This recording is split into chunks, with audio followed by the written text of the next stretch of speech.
সাথে যারা সমস্যা নিয়েছিলেন সকলের পক্ষ থেকে আজকে এই স্টেডিয়াম মাঠে 9টি ইউনিয়ন থেকে যারা আপনারা এসেছেন সর্বপ্রথম আমাদের জেলা যুবদলের পক্ষ থেকে আপনাদেরকে শুভেচ্ছা অভিনন্দন জানাই।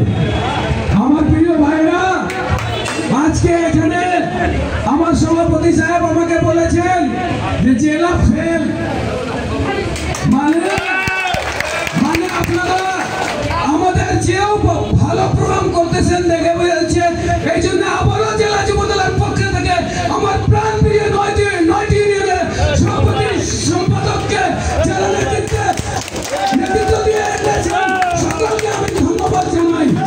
আগামী দিনে যেভাবে আজকে আপনাদের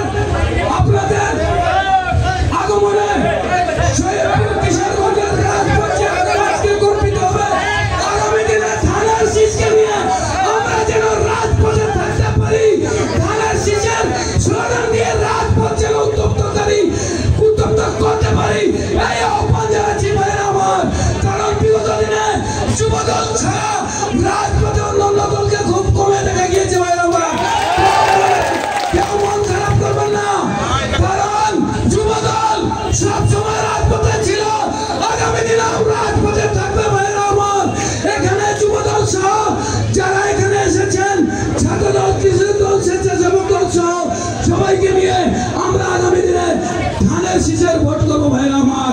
আগামী দিনে আমরা যদি তারেক রহমান সাহেবকে যদি রাষ্ট্রপ্রধান দেখতে চাই, তাহলে আমাদেরকে একটি এমপি নির্বাচিত করতে হবে ভাইরা আমার।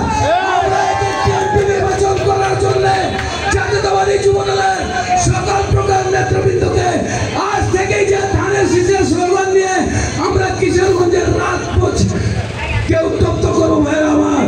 যারা যারা এখানে এসেছেন আমারও সবাইকে ধন্যবাদ জানিয়ে আমার বক্তব্য এখানে শেষ করছি।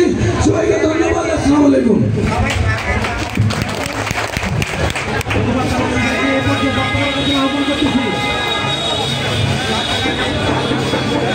উপজেলা বিএনপি সাধারণ সম্পাদক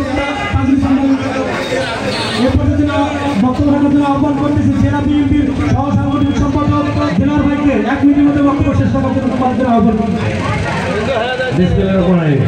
বক্তব্য নাই জানেন তো যে আলটিমেটাম পেতে 1 মিনিট, কথা বলতে আগে 6 মিনিট, বক্তব্য নাই।